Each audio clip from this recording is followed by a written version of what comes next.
Welcome back to the No Referees Podcast.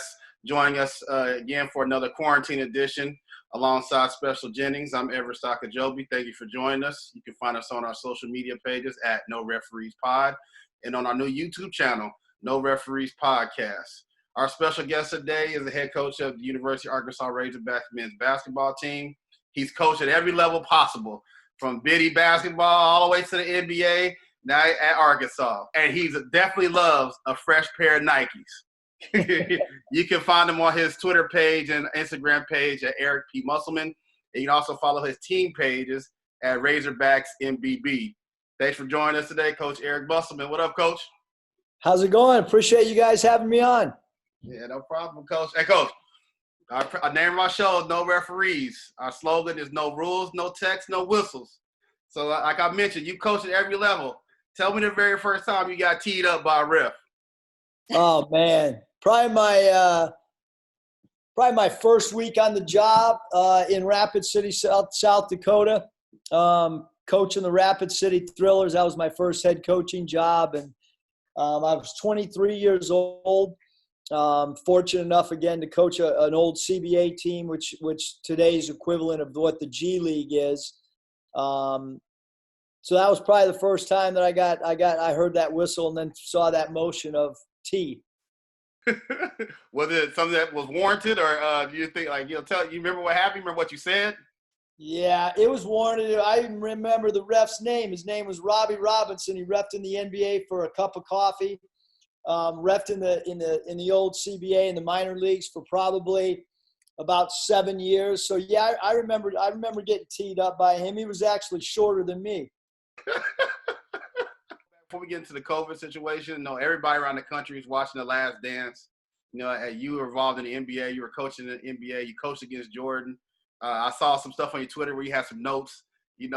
Push Jordan right, push Jordan left, block middle.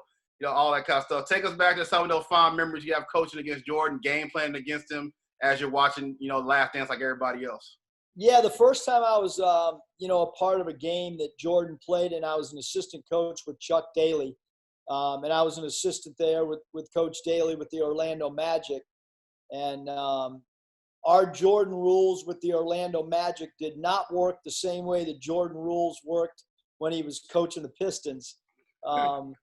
But, yeah, Jordan was such a special player. He was a great post-up player. He was great in the mid-range. I've heard a lot of people say, what would he be like in today's game because of the three-point shot? I think if he would have played in today's game, he would have been an incredibly great three-point shooter because of his, his ability to work and try to grind and get better. Great in transition, incredible one-on-one isolation player, but he was a two-way player.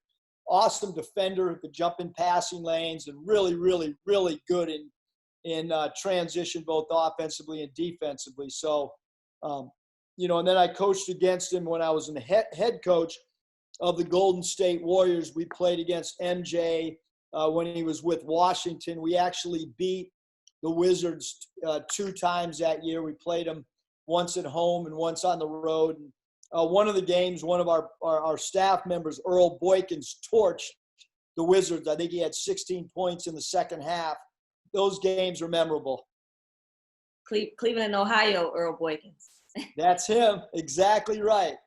Yeah, I'm from Cleveland, so that's why. Okay. Well, I'm from Cleveland. You know Earl from Cleveland, but you don't know I am. So that shows you how much of a better player Earl was than me. I actually went to Not Brecksville. Technically, I don't know everybody. That just means you may be a little bit you may be a little older than Earl, but you work alongside or on the opposite side of one of the guys that coached me. Mike Neighbors was an assistant at Xavier for all 4 of my years there. So yeah, my God, great dude. Coach Neighbors, an awesome coach, done an incredible job with our women's program at Arkansas, and before he was here, he did an awesome job at University of Washington as well. Yeah, phenomenal guy. So, Coach, take us back to a couple weeks ago with the SEC tournament and this whole COVID situation. When it came down, y'all had already played one game versus Vanderbilt, and y'all are going to move into the next round SEC tournament. Take us to the process of finding out it'll be canceled, what you had to do to get your team back to Fayetteville, things of that nature. Yeah, so we were actually getting ready to play game 1 against Vanderbilt. And about 4 or 5 minutes before tip-off, because we had the late game, my son came running out. He was on the floor during warm-ups, and he came back and said that Rudy Gobert, or at that time, I guess it was one of the Utah Jazz players, the game was stopped and whatever. And then we went and started our prep for South Carolina. After we won that game against Vanderbilt, we thought we were going to play the next day with no fans. We had talked to our team about that, what that potentially could look like. I was an expert in that because of the G League. Basically, you're playing in front of no fans. So I told them what that would be like. And, we stayed up really late preparation-wise. And then when I got back to my room, I found out that Coach Fred Hoiberg had been, taken to the hospital after their game. It wasn't the coronavirus, but, he was sick. And at that point, I knew that in all likelihood, this thing was rapidly changing. And so woke up the next day, 11 o'clock breakfast, 10:45. Our athletic director called right before our team breakfast and said, hey, we're not going to play. And the SEC tournament was going to be canceled. We got on a plane a few hours after that. And then our players got off campus, and they just finished up finals, doing it, online. And so we've started doing a bunch of Zoom, conversations with our guys now that nobody's around and on campus. So what are some of the things that you and your team are doing? You mentioned Zoom. Are they doing any workouts? You guys hosting any workouts? Any of the coaches doing anything? You watching film together? Anything of that nature? Yeah, we're really not doing basketball stuff right now. We've every time that The Last Dance comes on, we follow it up with like, what lessons did you learn? Every player is supposed to say one thing that they learned from those 2 episodes that shows on each Sunday night. And there's been some incredible lessons from that show, but we have a lot of new guys. So we're just trying to have them talk about some of what their interest is outside of basketball. We had an NFL theme the week of the NFL draft where we all wore our favorite NFL team and then explained why that NFL team was our favorite team. So right now, a lot of stuff that's non-basketball related. We hope, sometime in June or July that we can slowly but surely get guys back on campus and maybe start out in the weight room and then eventually lead to one coach with one player. And then hopefully, get back into school and be in a situation where we can actually, get back to coaching our whole team. So, Coach, any event that being back on campus in June or July does not happen, what does that look like for your incoming freshmen? Anytime you got new players and things like that, I know on the women's side, we use the summer to kind of get them acclimated, get them adjusted. What does that look like for you? Yeah, I mean, we have a lot of new players. We have 4 incoming freshmen. It's a top 10 recruiting class. We have 2 graduate transfers in Jalen Tate and Vance Jackson. So that's 6 new players. Plus we had 3 sit-out players last year. So that's 7 new guys that we've got to implement out of our 13 players. So that's a lot of work we have to get done from a team bonding. And so we're going to be hurt by this lack of time together. But whenever we do get back, we have to be extremely organized in how we're going to go about our daily work, and that's what we're spending time right now in our office, is trying to figure out what our offensive and defensive schemes look like, what our special teams situations will look like, and trying to put together a game plan that fits our personnel. Before you get too far, you try to be modest. You said top 10. Everybody knows it's a top 5 recruiting class. Congratulations on that with KK and Devontae and Jalen. But, we got to talk about Moses, Moody, these guys coming in. You got an incredible staff. Coach Crutchfield, I know him very well. Like you mentioned, Coach Boykins, Cleveland native on your staff as well. Talk about just that, what it was like your staff going out there getting these guys to buy into the Razorback program. Yeah, it's so interesting in the recruiting process how everybody has a big hand. And you mentioned Coach Crutch, but Coach Corey Williams did a great job with 3 of the in-state kids. And then Coach Mosier, who spent the last 7 years with the LA Lakers, has a big part of our recruiting presentations. We do a lot of different things and a lot of ideas. People that, besides the assistant coaches, have a huge place in our recruiting presentations. My son, Michael, Pat Eckerman, Anthony Ruda, who's our ops director, Hayes Myers. Those guys really, really, really spend a lot of time. Riley, Hall, those guys do as much as an assistant coach in reality, because they're the guys behind the scenes doing the presentations, doing all the cutouts. There's obviously graphics that have to be sent out to the recruits. But we're really excited about our 4 freshmen. Obviously, all 4 from the state of Arkansas. 2 of them played out of state.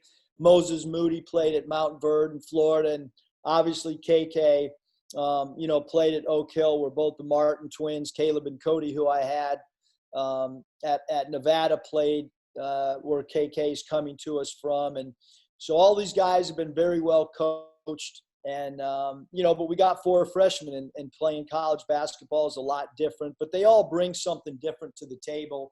Moses at 6'6", 200 pounds, excellent shooter. KK Robinson's got great speed. Devontae Devo Davis can beat people off the bounce. He's extremely creative one-on-one.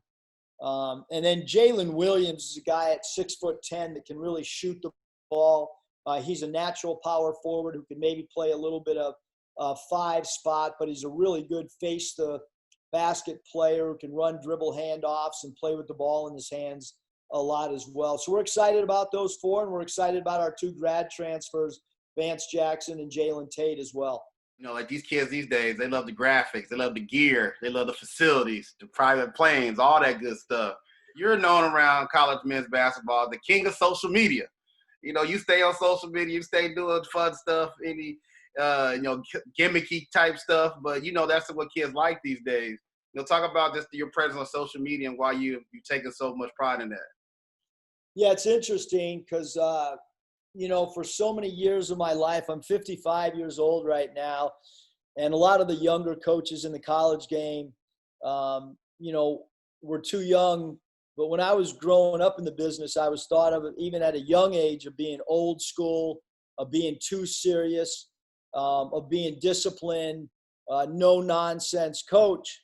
And then I got to a certain age in my life, probably right around the time I was 50 years old, the last 5 years, where I've really tried to add a lot of fun, let people get behind the curtain of our program and see who we really are. And so, it's just so interesting in a career where many people thought, oh, that guy's nothing but an X and O guy, doesn't know how to have fun. Now there's some younger coaches that don't think I know anything about X and O's, and all I am is a gimmick guy and a social media person, which is, not the truth. The truth of the matter is I grew up around one of the greatest promoters ever. My father, Bill Musselman, when he coached at Ashland College at a small school in Ohio, they had a pregame warm-up that was well beyond his time, and he parlayed the job at Ashland to a head job at the University of Minnesota. They brought that pregame warm-up to the Big Ten. It was a Harlem Globetrotter warm-up. If you Google it, there's clips on YouTube, and people are incredibly surprised at what happened in that warm-up. There was a guy who rode a unicycle. Every player on the team could juggle 3 balls. Everybody could spin 2 balls on each finger of both hands. There was figure 8 drills. There was music blaring. That was in the 70s.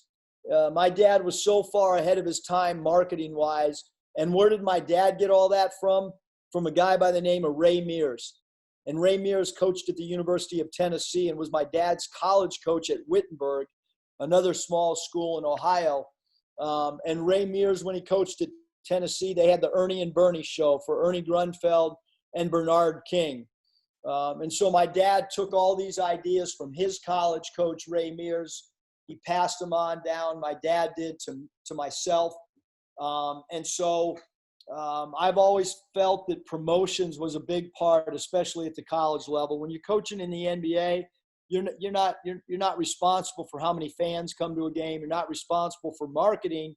But at the college level, you are responsible for marketing your program, for drumming up interest with boosters, alumni, the student body. And so I felt like I wanted to evolve as a coach. I didn't want to be known as an old school coach that sat there and said, oh, I don't know how to work a computer. I don't know how to work a cell phone. I wanted to jump into social media, which I have done on Twitter. Now I'm getting involved in Instagram and trying to learn that, because that's what our Recruits Live revolves around. One thing I saw you did recently, the big shoe phone thing with the Shaq. I thought that was super hilarious because I know they showed that in The Last Dance. I saw you made a little tweet about that. Yeah, with our recruiting, what we did is when the recruits come in and they put a uniform on and you take a picture, everybody in the country does that. Division III program, everybody does it on the recruiting visit. So I said, how can we do something a little bit different? And so we started recreating NBA scenes. And so I did that with every recruit that came on campus this year, whether it was Iverson stepping over Ty Lue, and I was Ty Lue, and the recruit was Iverson. We had a lot of fun with that stuff throughout the whole 12 months. And so I wanted to end that theme.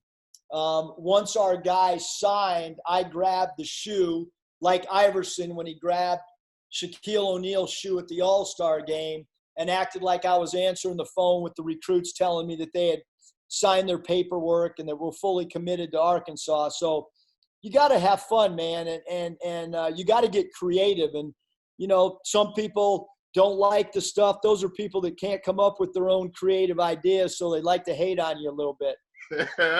No hate around here, Coach. Coach, look, I didn't know about your father and everything like that, so I quickly just Googled it, and I'm watching the warm-up. Man, first of all, the intro to the court, they had like a little wave of little something going on. Now they're doing, like you said, the figure eight and all that.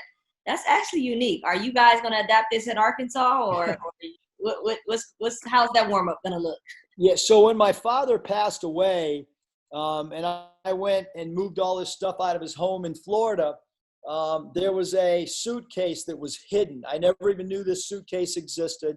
And my dad had a 14-page layout of how to teach that pregame warm-up.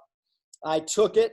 We implemented it in Nevada. If you keep Googling and you Google pregame warm-up Nevada, you'll see that we did it my first year. That's right up there. That's the next thing underneath the under Minnesota. And our guys did a great job with it. But it was very time consuming. It took about 20 minutes every practice. That's how we started. I wish I would have done that my last year at Nevada when we were sold out and had standing room only crowds. I did it too early, and people really didn't know what to expect. And our players got a little bit burned out by it. I have not really thought to bring that here, but it's a good thought. It's something I'm going to talk about with our staff.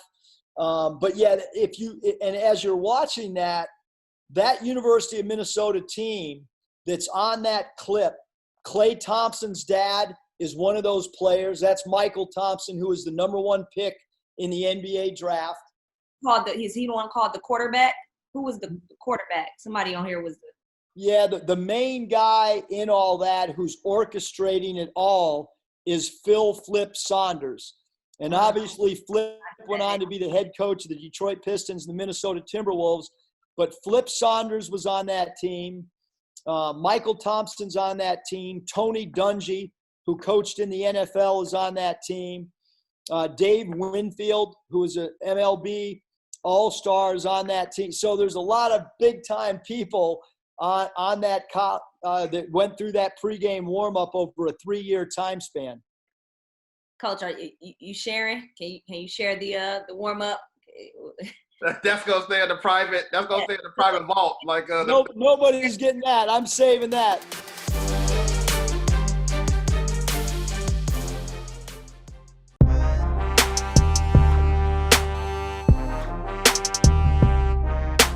Let me take a time out to tell you about my friends over at Soul Lounge, Houston's premier boutique for the latest fashions.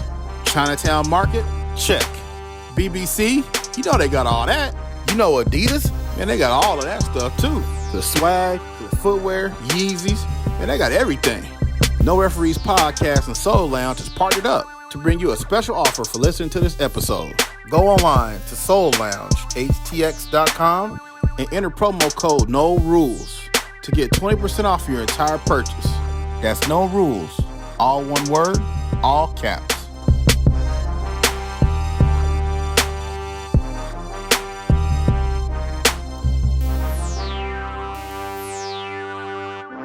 Soul Lounge.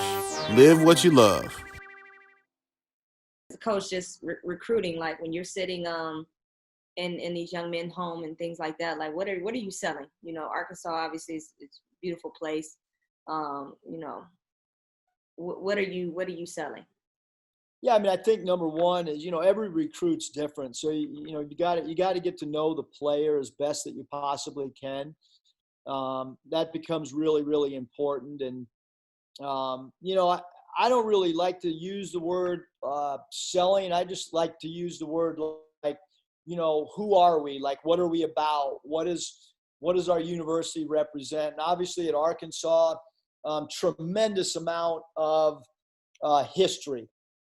You know, when you think about a program that's won a national championship, when you look at the coaches that have been here, from Eddie Sutton to Nolan Richardson to Mike Anderson, there's been some incredibly great coaches here at Arkansas. There's been some incredibly great players, the Sidney Moncriefs and the Ron Brewer Sr. and Ronnie Brewer Jr. And you can go on and on and on at the great players that have played here, Corliss Williamson and Joe Klein. And so there's great history. Bud Walton is a 20,000 seat arena that we sell out many of our games. So it's just a really special place. And there's a lot of little things like our academic center, the Jones Center, which Jerry Jones, the Cowboys owner, it's named after him, and that's where our players eat and do study hall.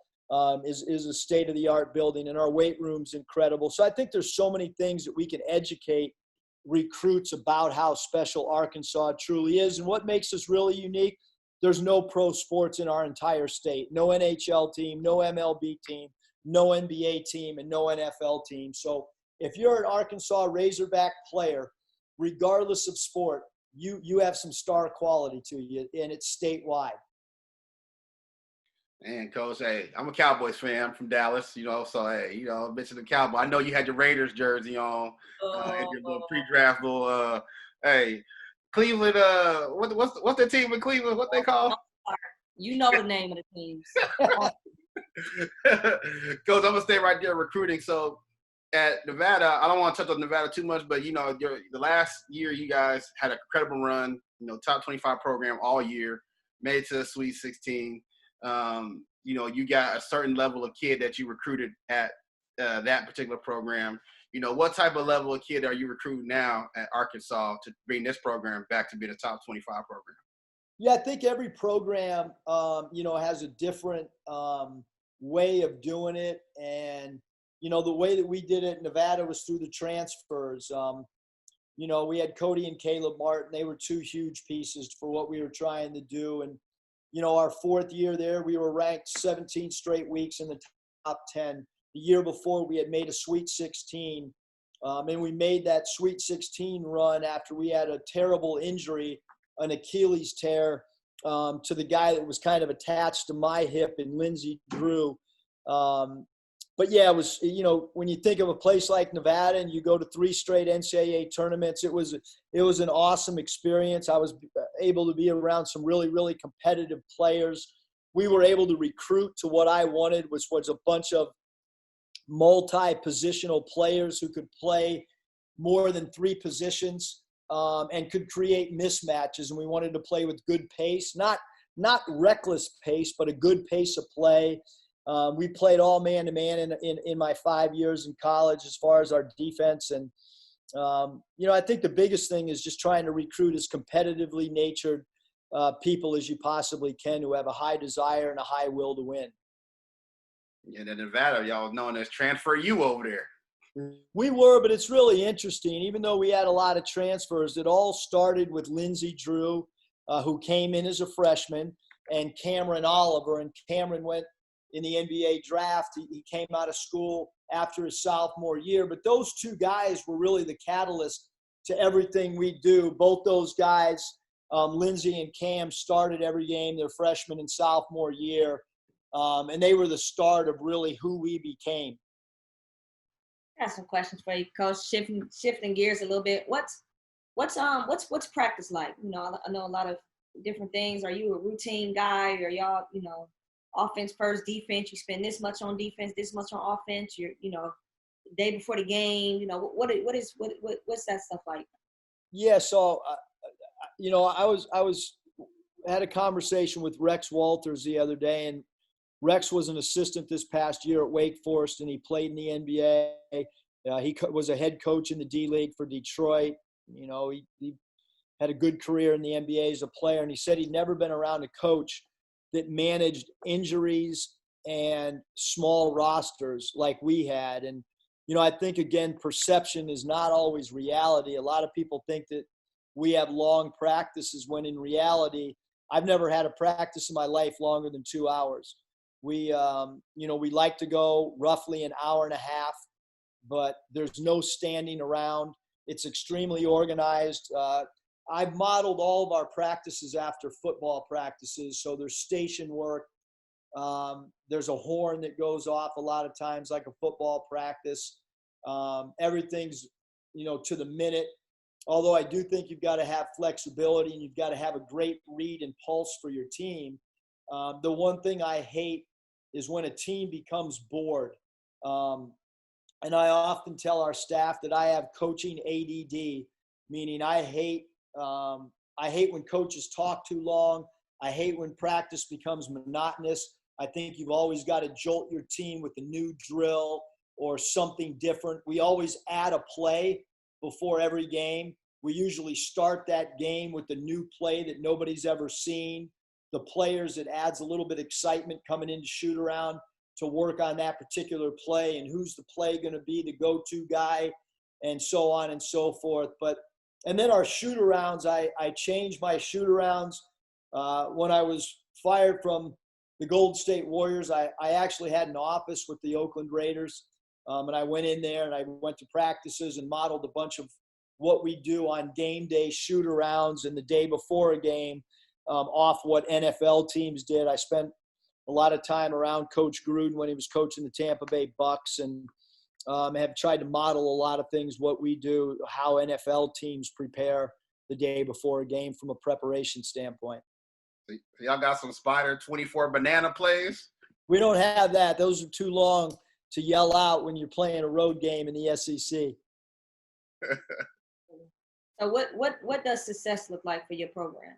Like, what does that look like when you hear success, or when you think of, you know, a successful program? And obviously you've been part of that, but like you said, everywhere is different. What does that look like for Arkansas men's basketball? Yeah, I think it kind of depends on the time and the year. Like for us this past year, you know, what was success? Well, you know, success was playing as hard as we could, getting the fans to buy into our style of play, for our players to feel like they maximize their talent. Certainly we want to try to build off year one and going into year two. We want to have a better year than we just came off. Does that mean we set a win total? Not necessarily. Do we want to be an NCAA tournament team? Absolutely. So then how do you go about it? You know, a lot of, like Coach Neighbors, our women's coach, he doesn't like to set goals. He thinks that then that limits your team. And, you know, I've listened, he and I have had conversations about that. And I think he makes a great point. Like, how do you maximize each day is really what I think the most important factor in coaching is. And then you build off that day on Monday and you get better on Tuesday. And then Tuesday, you get a little bit better on Wednesday, and so on and so forth. Well, if you said with Mike, you know, he's a flat out numbers guy. Like he is. I know when he coached me, like he can tell you down to the percentile of each person that we were competing against. Like his mind is just very different. He also has an outstanding movie and book collection. If you Yeah, ever. Coach Neighbors, it's awesome. You know, when you're a college coach, it's really cool to be able to, like Coach Neighbors and I did a podcast the other day together. I also did it with our women's soccer coach, Colby Hale, where we did a podcast together. And I've kind of been hosting a few of those hog pods, and they've been really fun because you can always learn from other coaches in other sports. Coach, I want to switch back to your family real quick. You know, everybody doesn't follow Coach at Eric P. Musselman. He a great follow, and it's all about family. Like you say, your son coaches with you on staff, so it has to be a pleasure. Your wife's always involved in the program. Take me back to the Final Four. Your daughter Mariah, you know, she's interviewing coaches, interviewing people at the Final Four, and I heard a story that you got stopped because you didn't have a credential. But the security people knew who Mariah Musselman was because of her interviews nationwide. Tell me about that story. Yeah, so what happened actually was we had lost in the Sweet 16, and Mariah got so much airtime, and they interviewed her a lot while we were on that Sweet 16 run. And she's really not shy at all. You know, my wife, Danielle, worked for ESPN, worked for the NFL Network, and was really good, you know, as a on-camera person. And Mariah has stepped into her footsteps. So we're getting ready to go to the Final Four, and Danielle says, I need a headshot of you. And I said, what do you need a headshot of me for? And she says, well, you're not going to be able to get, you know, behind the, you know, scenes at the Final Four with Mariah. You need a credential. And I said, what are you talking about? I just coached in a Sweet 16 game. How do I need a credential to be around my 8-year-old? But that's exactly what happened. I had to walk around as she was interviewing people like Jay Wright, and I had to have my credential on, or I couldn't walk with my daughter because she had all access and I did not have all access. That must have been a cool time, though, to see your daughter get that shine, you know, interviewing all these coaches, like you said, stepping into your wife's footsteps. That had to be pretty cool, though. It really was. I mean, she did a great job. And some of the coaches like Jay Wright was awesome with Mariah, and Bill Self did a great job with Mariah. You know, Michigan was in the Final Four that year. And you know, she got a chance. Coach Beeline was a little bit more, you know, straightforward, where Jay Wright and Bill Self joked around with Mariah a little bit more. So, but what a really, really neat experience. Obviously, Loyola was in the Final Four, and the Loyola coaching staff and their players were great because that's who had beaten us. But those, you know, all the players on that Loyola team were such class acts, and so is their coaching staff. And but it was really cool for Mariah to get that experience. So now when she gets out of college, she's going to have a roll tape that she can just put out there for her interviews. Hey, and she got you, and then she got her mom, you know, that make them pick up that phone, make them phone calls. She's got her mom, not me. I don't know how much help I can be, but Danielle's got a great reputation. She can certainly help. Now, tell us something behind the scenes that most people don't know about Coach Musselman. Like, what do you like behind the scenes that nobody knows about? I love the beach. You know, even though my dad coached the Cleveland Cavaliers, and I went to my last few years of high school in Ohio. You know, when it was my choice, I went right back to San Diego, went to the University of San Diego. If anybody could say, hey, man, you got one day, you know, what are you going to do? You got tomorrow. I would say just let me go to San Diego. Let me ride that boardwalk. Let me go to Alberto's and get a burrito. That, to me, is a perfect day, riding up and down the boardwalk on a beach cruiser and eating a burrito. I'm good. Well, Coach, we appreciate you coming on No Referees Podcast today. Take some time out to chat with us, give us some inside stories, share some cool stuff about the Razorbacks. And I just want to say, we want to say, you know, good luck this upcoming season. Whenever the season comes back with your top-rated recruiting class, we'll be rooting for you guys, and we just hope to see success for you down the road. No, I want both of you to know, thank you so much for having me on. It's been a lot of fun, and keep doing what you do for basketball. The No Referees podcast continues to gain traction, and people are talking about what you're doing. And I just appreciate you guys having me on. Thanks, Coach. Melvin Burke told me to tell you hello, and you tell Earl I said Cleveland. I will. Tell Melvin I said what's up as well. Surely. What high school did you go to? I played at East Tech, and then I went to Lutheran East. So Mel Burke was at East Tech, and yeah.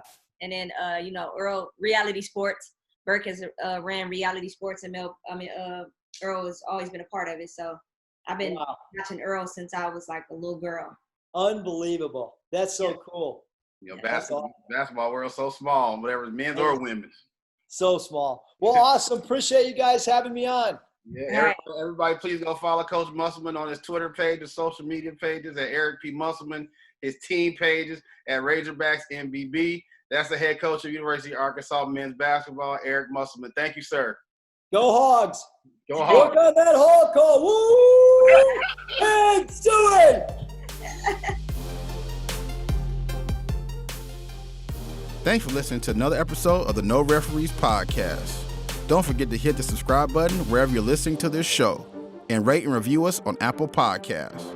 And don't forget to follow us on social media at No Referees Pod. Till the next episode, we out.